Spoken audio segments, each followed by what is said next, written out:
ഇപ്പോൾ അനിൽകുമാർ കൂടി നമുക്കൊപ്പം ചേരുന്നുണ്ട്. ശ്രീ അനിൽകുമാർ, തരംഗമാണ് UDF-ന്റേത് ഉണ്ടായിട്ടുള്ളത്. എന്താണ് ഈ അവസരത്തിൽ പ്രതികരിക്കാനുള്ളത്?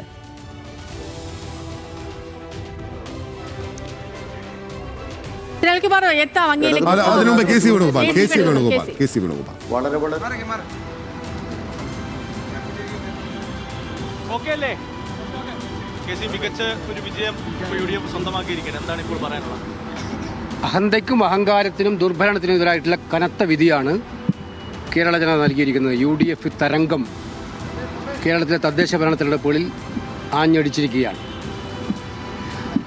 അയ്യപ്പൻ്റെ സ്വർണം മോഷ്ടിച്ചവരെ ചെവിക്ക് പിടിച്ച് പുറത്താക്കുന്ന ഫലമാണ് ഇവിടെ ഉണ്ടായിരിക്കുന്നത്. ഇത് നിയമസഭയിലുണ്ടാകും. നിയമസഭയിലും ഈ ഭരണത്തെ ആട്ടിപ്പായിക്കാൻ ജനം തയ്യാറായി നിൽക്കുകയാണ് എന്നുള്ളതിൻ്റെ സൂചന കൂടിയാണ് ഇത്. നമുക്ക് മനസ്സിലാക്കാൻ സാധിക്കുന്നത് CPM-ന്റെ ശക്തി കേന്ദ്രങ്ങളിൽ പോലും നല്ല വിജയമാണ് ഐക്യജനാധിപത്യ മുന്നണി നേടിയിരിക്കുന്നത്. ഈ വിജയത്തിൽ ഐക്യജനാധിപത്യ മുന്നണിയുടെ ഒറ്റക്കെട്ടായിട്ടുള്ള പ്രവർത്തനം, അത് ഞാൻ എല്ലാ പ്രവർത്തകരെയും ആത്മാർത്ഥമായിട്ട് അഭിനന്ദിക്കുകയാണ്. ഇത്തരം അത്യുജ്വലമായ വിജയം നേടിയതിന് നേതാക്കളെയും, അതുപോലെ തന്നെ കോൺഗ്രസിൻ്റെ പ്രവർത്തകർ ഒറ്റക്കെട്ടായി പ്രവർത്തിച്ചു, നേതാക്കളും ഒറ്റക്കെട്ടായി പ്രവർത്തിച്ചു. അതിൻ്റെ എല്ലാം പ്രതിഫലനമാണ് ഈ തെരഞ്ഞെടുപ്പ് ഫലം. തിരഞ്ഞെടുപ്പ് ദിവസം പോലും മുഖ്യമന്ത്രി നടത്തിയ പരാമർശം വ്യക്തമാണ്. മുഖ്യമന്ത്രിയുടെ സ്വഭാവ സർട്ടിഫിക്കറ്റിനുള്ള മറുപടിയാണ് ജനം നൽകിയിരിക്കുന്നത് കൃത്യമായിട്ട്. അപ്പോൾ ജനത സൂചിപ്പിച്ചത് ഗ്രൗണ്ട് റിയാലിറ്റി മനസ്സിലാക്കാതെ മുഖ്യമന്ത്രി എന്തു പറയുന്നു എന്നുള്ളത് ഇപ്പം കേരളത്തിലെ ജനങ്ങൾ ഒന്നുകൂടി ചിന്തിക്കും. ജനങ്ങളെല്ലാം ഒറ്റക്കെട്ടായി തങ്ങൾക്കെതിരാണെന്ന് മനസ്സിലാക്കിയിട്ടാണോ എന്ന് എനിക്കറിയില്ല. അതല്ലെങ്കിൽ തീരെ ഇത് ജനങ്ങളുടെ മനസ്സിനെക്കുറിച്ച് അറിയില്ല. ഇതാണ് കൃത്യമായിട്ടും പറയാനുള്ളത്. സർക്കാരിന് ഇനി ഒരു ഇഞ്ച് മുന്നോട്ട് പോകാൻ കഴിയില്ല. നമ്മൾ വളരെ വ്യക്തമാണ്, കേരളത്തിൽ UDF-ന്റെ അതിശക്തമായ തിരിച്ചുവരവാണ് ഇതിലൂടെ ഉണ്ടായിരിക്കുന്നത്. ശബരിമല വിഷയമൊന്നും പ്രതിഫലിക്കില്ല എന്ന് പറയുമ്പോഴും അത്തരം വിഷയങ്ങളൊക്കെ തന്നെ ഈ തെരഞ്ഞെടുപ്പിൽ പ്രതിഫലിപ്പിച്ചിട്ടുണ്ട് എന്നുള്ളത് കൂടിയാണല്ലോ ഈ ഫലം. ഏത് ശബരിമല വിഷയമൊന്നും പ്രതിഫലിക്കില്ല എന്ന് പറയുമ്പോൾ മുഖ്യമന്ത്രി തന്നെ പറഞ്ഞതാണ്. അല്ല, മുഖ്യമന്ത്രിക്ക് ശബരിമല ഒരു പ്രശ്നമേ ആയിരുന്നില്ലല്ലോ. മുഖ്യമന്ത്രിയും പാർട്ടി സെക്രട്ടറിയൊക്കെ ശബരിമലയെ പുച്ഛിച്ച് തള്ളുമായിരുന്നല്ലോ. അത് അവരുടെ നിലപാടതായിരുന്നു. ഞങ്ങൾ ആദ്യം മുതലേ അക്കാര്യത്തിൽ ഉറച്ച നിലപാടുമായിട്ട് നിൽക്കുമായിരുന്നു. BJPക്കും അക്കാര്യത്തിൽ കള്ളക്കളിയായിരുന്നു. എന്തായാലും ജനങ്ങളെ സംബന്ധിച്ചിടത്തോളം BJP സീറ്റുകൾ വിജയിച്ചത് താങ്കൾ ചോദിച്ചു. അത് പരിശോധിച്ചാൽ മനസ്സിലാവും. CPM-ന്റെ ഔദാര്യത്തിലാണ് പലയിടത്തും BJP ജയിച്ചിരിക്കുന്നത്.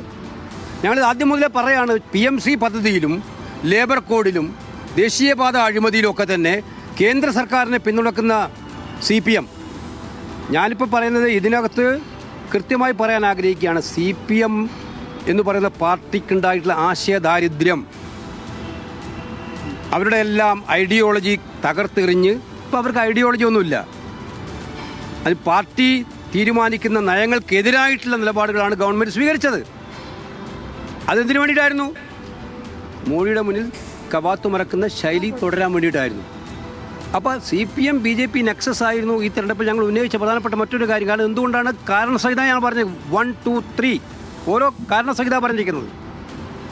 അതുപോലെ തന്നെ കൃത്യമായിട്ട് ഞങ്ങൾ പറഞ്ഞത് ഗവൺമെൻറ് സാധാരണക്കാരനെ മറന്നുകൊണ്ട് പോകുന്നൊരു ഗവൺമെൻറ്റാണെന്നായിരുന്നു. ഇതുപോലെ തന്നെ ശബരിമല വിഷയവും ചർച്ചാ വിഷയമായിരുന്നു. ഇതെല്ലാം തെരഞ്ഞെടുപ്പ് ഫലത്തിൽ പ്രതിഫലിച്ചിട്ടുണ്ടെന്നുള്ള വ്യക്തമാണ്. അതോടൊപ്പം UDF-ന്റെ സ്ഥാനാർത്ഥികൾ നന്നായിട്ട് പൊരുതിയിട്ടുണ്ട്. നല്ല രീതിയിലാണ് അവർ പോരാട്ടം നടത്തിയത്. ഈ പ്രാവശ്യത്തെ ഞങ്ങൾ വളരെ നേരത്തെ തന്നെ അറേഞ്ച്മെൻറ്റുകൾ നടത്തിയിരുന്നു. നമുക്കറിയാം, ഞങ്ങളുടെ ഏറ്റവും സുപ്രധാന തീരുമാനം അത് വലിയ വിജയമായി എന്നാണ് എൻ്റെ വിശ്വാസം. നേതാക്കന്മാരാരും സ്ഥാനാർത്ഥികളെ തീരുമാനിച്ച് താഴോട്ട് പോകേണ്ട കാര്യമില്ല. സ്ഥാനാർത്ഥികളെല്ലാം താഴെ നിന്ന് തീരുമാനിക്കപ്പെടണം, വാർഡ് തലത്തിൽ നിന്ന് തീരുമാനിക്കപ്പെടണം. അതുകൊണ്ട് എന്തായി, സാധാരണഗതിയിലുണ്ടാകുന്ന റിബൽ ശല്യങ്ങളില്ലായിരുന്നു കോൺഗ്രസിൽ. താഴെ നിന്ന് തന്നെ വാർഡ് തലത്തിൽ നിന്ന് വന്ന സ്ഥാനാർത്ഥികളാണ് മിക്കവിടത്തുണ്ടായത്, ബ്ലോക്കിലും ജില്ലയിലും. സാധാരണ ഏത് വിജയത്തിലും ഞങ്ങൾക്ക് ബ്ലോക്ക് പഞ്ചായത്തിൽ വിജയം ഉണ്ടാവാറില്ല. ഇപ്രാവശ്യം ബ്ലോക്ക് പഞ്ചായത്തിലും ഗ്രാമപഞ്ചായത്തുകളിലും. അപ്പോൾ ഇത് സൂചിപ്പിക്കുന്നത് സത്യമായിട്ടും CPM-ന്റെ ഏറ്റവും വലിയ തകർച്ചയാണ്. കൊല്ലത്ത് 35 വർഷത്തിന് ശേഷം കൊല്ലത്തെ താങ്കളുടെ തൊട്ടടുത്ത ജില്ലയിൽ കൊല്ലത്ത് വളരെ വലിയൊരു വിജയമാണ് UDF. ഇതെങ്ങനെ കാണുന്നത്? കൊല്ലം ജില്ലയിൽ തന്നെ നല്ല വിജയമാണ്. കൊല്ലം കോർപ്പറേഷൻ എന്ന് പറയുന്നത് ഇന്ന് വരെ നമ്മൾ ജയിച്ചിട്ടില്ല. ആ വിജയം വലിയ സൂചകമായിട്ടാണ് നമ്മൾ കാണുന്നത്. അത് കൊല്ലത്തെ ജനങ്ങളുടെ ശരിയായിട്ടുള്ള വികാരം ഐക്യജനാധിപത്യ മുന്നണിക്കൊപ്പമാണ് എന്നുള്ളത് തെളിയിക്കുന്നതാണ്. തിരുവനന്തപുരത്ത് ഉണ്ടായിരിക്കുന്ന ഈ BJP-യുടെ ഇത് ഒരു ഞെട്ടിപ്പിക്കുന്നതാണോ അത് ഈ കഴിഞ്ഞ ലോക്സഭാ തെരഞ്ഞെടുപ്പ് തൃശ്ശൂർ കണ്ടതുപോലെയുള്ള ഒരു അഡ്ജസ്റ്റ്മെന്റ് ആണ്? അല്ല, നമ്മൾ മനസ്സിലാക്കേണ്ടത് BJP ശക്തിപ്പെടുന്നിടത്ത് ഞങ്ങളെ സംബന്ധിച്ചും തിരുവനന്തപുരത്തെ കോർപ്പറേഷനിലും ഞങ്ങളുടെ നില ഞങ്ങൾ മെച്ചപ്പെടുത്തിയിട്ടുണ്ട്. വലിയ വിജയമാണെന്ന് ഞാൻ പറയുന്നില്ല. കുറച്ചും കൂടെ ഞങ്ങൾ പ്രതീക്ഷിച്ചിരുന്നു തിരുവനന്തപുരം കോർപ്പറേഷനിൽ. പക്ഷേ പാർട്ടി നന്നായിട്ട് പോരാടി ചിലയിടത്തൊക്കെ തന്നെ പ്രശ്നം ഉണ്ടായിരുന്നു. അവസാനം CPM-ൻ്റെ നിലപാട് എന്തായിരുന്നു? അവിടെ കോൺഗ്രസിനെ പരമാവധി തോൽപ്പിക്കലായിരുന്നു അവരുടെ നിലപാട്. ഞങ്ങൾ BJP-യെ പിടിക്കാൻ വേണ്ടിയിട്ടുള്ള ശ്രമങ്ങൾ പരമാവധി ശ്രമിച്ചപ്പോൾ CPM തിരിച്ചായിരുന്നു ശ്രമിച്ചത് അവിടെ തിരുവനന്തപുരത്ത്. അപ്പോൾ അത് CPM-ൻ്റെ പരിശോധിച്ചാൽ അറിയാം. CPM-ൻ്റെ പ്രവർത്തന ഫലമായിട്ട് തന്നെയാണ് ഒരു BJP-ക്ക് ഒരു മേയറെ കൊടുത്തതിൻ്റെ ഫുൾ ക്രെഡിറ്റ് CPM-ന് എടുക്കാം. കൃത്യമായിട്ടും BJP-ക്ക് ഒരു മേയറെ തിരുവനന്തപുരത്ത് കൊടുത്തതിൻ്റെ ക്രെഡിറ്റ് CPM-ന് അവകാശപ്പെട്ടതാണ്, വേറെ ആർക്കും അവകാശപ്പെട്ടതല്ല. തലസ്ഥാന നഗരിയിൽ സെക്രട്ടേറിയറ്റിൻ്റെ മൂക്കിന് മുമ്പിൽ നിൽക്കുന്ന ഒരു കോർപ്പറേഷനിൽ അവർ ചെയ്തെന്താണ്? പരിശോധനയ്ക്ക് വിധേയമാക്കണം. ഓക്കെ, ശരി. KC വേണുഗോപാലിന്റെ പ്രതികരണമാണ് നമ്മൾ കേട്ടത്. അഹന്തയ്ക്കും കട്ടവരെ ചെവിക്ക് പിടിച്ച് പുറത്താക്കിയെന്നാ പറഞ്ഞത്. അഹന്തയ്ക്കും അഹങ്കാരത്തിനും ദുർഭരണത്തിനുമുള്ള വിധി. അങ്ങനെയാണ് KC വേണുഗോപാൽ പറഞ്ഞത്. ശബരിമല വിഷയം തന്നെയാണ് പ്രതിഫലിച്ചു. അതൊരു വിഷയമേ ആയിരുന്നില്ല സർക്കാരിനെന്നാണ് KC വേണുഗോപാൽ ഇപ്പോൾ പറഞ്ഞിട്ടുള്ളത്. അതുമാത്രമല്ല, ഒരു മേയറെ, അതായത് ഒരു NDA മേയറെ കേരളത്തിന് സമ്മാനിച്ചതിൽ CPM-ന് അഭിമാനിക്കാമെന്നാണ് അദ്ദേഹം പറഞ്ഞിട്ടുള്ളത്. അതിന് കാരണക്കാർ LDF ആണ്, CPM ആണ് എന്നാണ് അദ്ദേഹം അവിടെ വെച്ചിട്ടുള്ളത്.